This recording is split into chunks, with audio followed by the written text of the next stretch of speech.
Hey everybody, it's Mark again, and I'm here to complain about the VA a little bit more.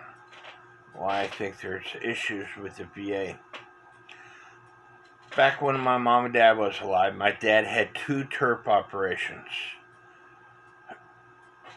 One by a civilian doctor, the second one was done by the VA. I talked him into using the VA again. They couldn't afford co-payments and stuff like that all the time to go to civilian doctors. I told them why go to civilian doctors when you go to the VA for free, no co-payments. So I talked him into doing it. So he had his second TURP operation through the VA.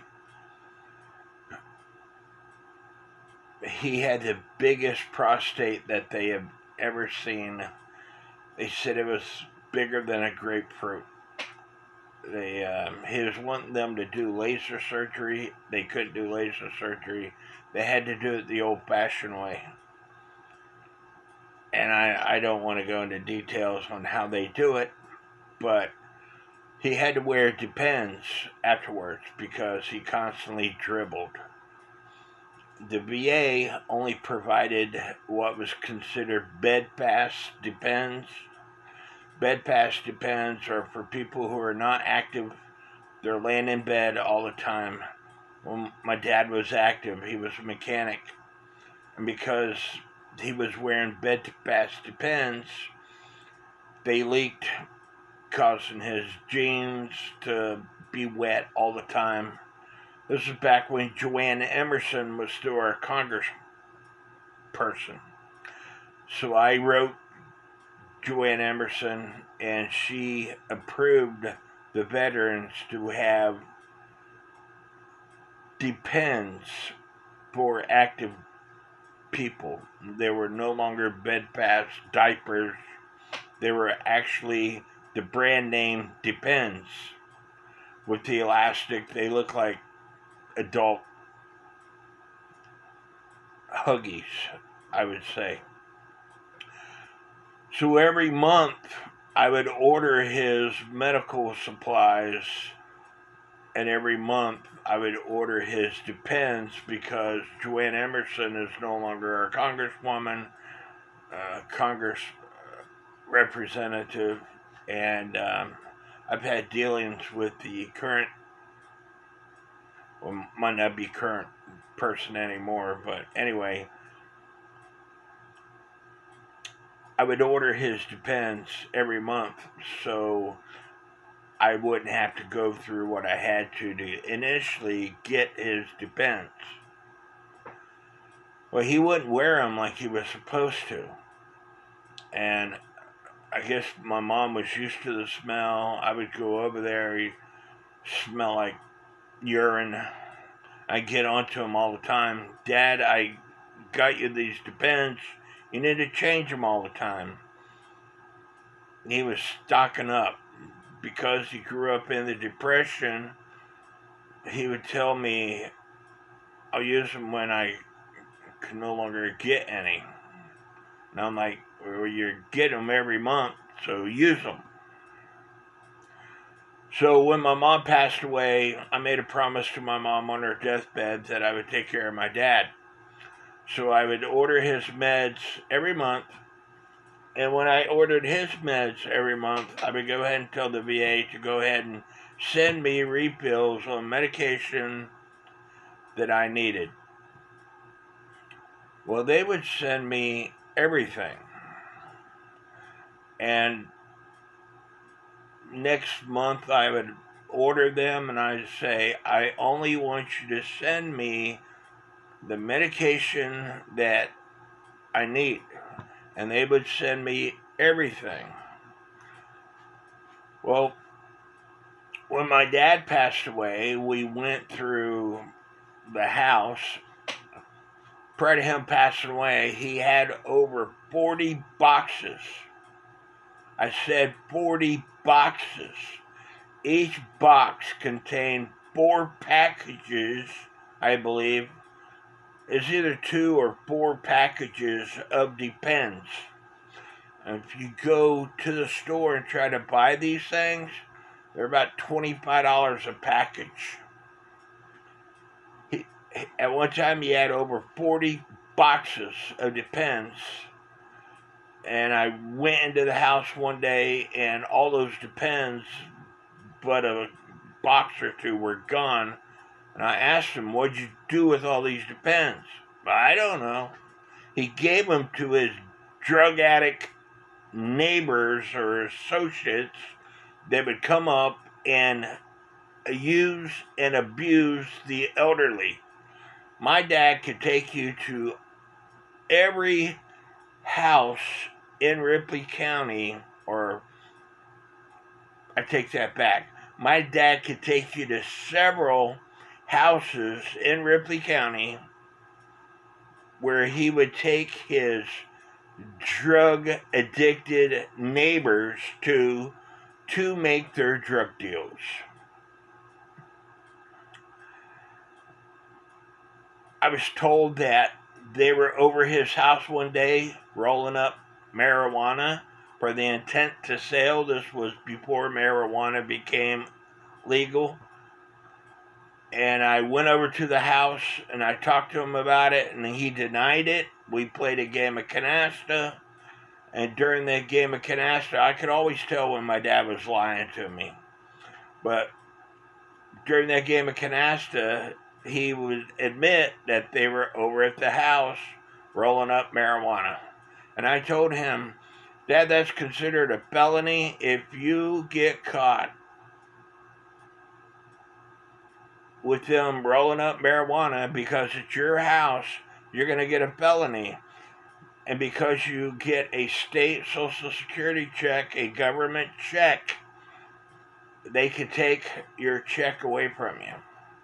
But anyway, getting back to the medication and ordering medication, when he passed away,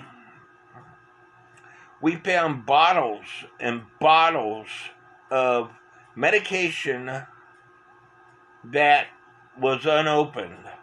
And I know that he took his medication every day because my mom would make sure of it when she was alive, or my sister would call him up 3 times a day, reminding him to take his medication.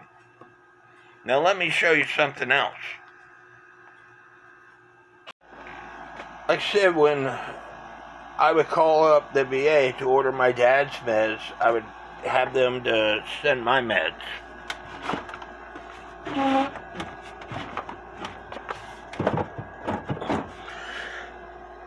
This drawer is full of medication.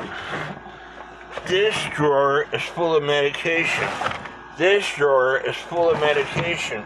The previous doctor that I had, she would get on to me all the time. She's like, "Well, Mark, how come you haven't ordered this medication?" And I told her because I have plenty of it. And she wouldn't believe me. I just had my annual appointment today. Prior to going to the appointment, I took pictures of all those drawers, and I showed my current doctor. I told you it took me filling out the paperwork on 4 different occasions to fire my previous doctor to get a current doctor. The point I'm getting across is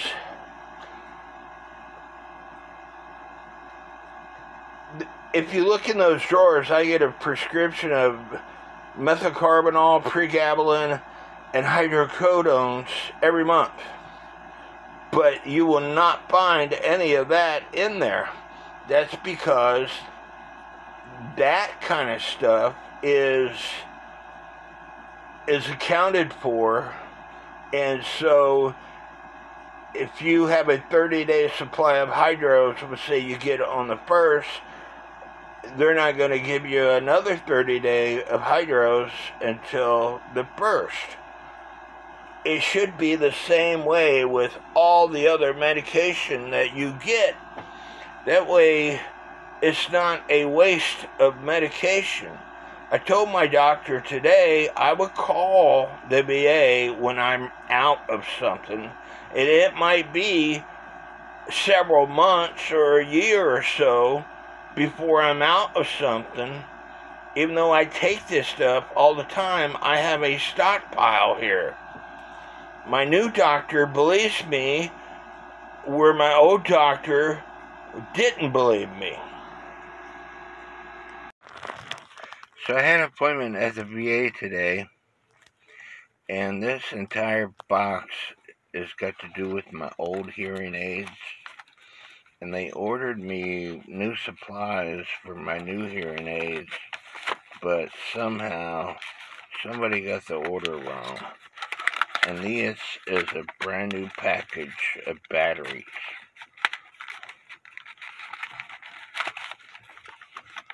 My new hearing aids does not take batteries. And then these are for the end of the hearing aids. It's a rubber piece that fits on the end of the hearing aids. Well, these are too small for my new hearing aids. So I took these to the VA to drop them off so they could give them to a customer who has the old style hearing aids, and they told me that they cannot do that. That I have two options. I could give them to them and they could destroy them, or I could take them home and I could destroy them. Well, I'm not going to destroy them. I'm going to drop them off at the nutrition center, and hopefully somebody there has hearing aids that will fit these batteries. Seems like a waste of money. Getting back to my parents. You know, elderly people want to be able to take care of themselves. They don't want other people getting involved in taking care of themselves. So, you know, I would order medication for my dad all the time, but he would never tell me that he had plenty of it. You know, so there seems to be and when somebody passes on, legally, you're required to destroy all that medication. You're required to send it put it in a dumpster for prescribed medication, send it in packages, and send it back to the VA so they can destroy it. There's a lot of wasted money going on with the VA, and the pharmacy is one of the biggest wastes of money because they need to they need to put in their system, well, we just sent you a 90-day supply of whatever, so in 90 days we'll send you another whatever. If you lost it, then, and if it's not a controlled substance, then yeah, I don't have a problem with the VA sending you another supply of lisinopril or whatever, as long as it's not a controlled substance. But for month after month after month, for those people who call in their prescriptions, they're getting every medication sent to them other than controlled substances. And so when they pass away, they have a stockpile of medication that is a waste of money. Or you try to turn in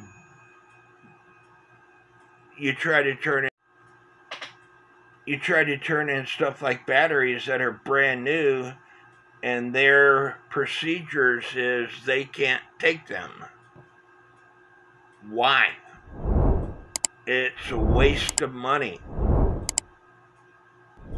I don't understand why there's not different procedures in to accept and control medications a little bit better.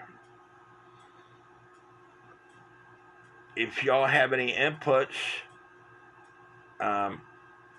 please leave me some comments, and may God bless each and every one of you.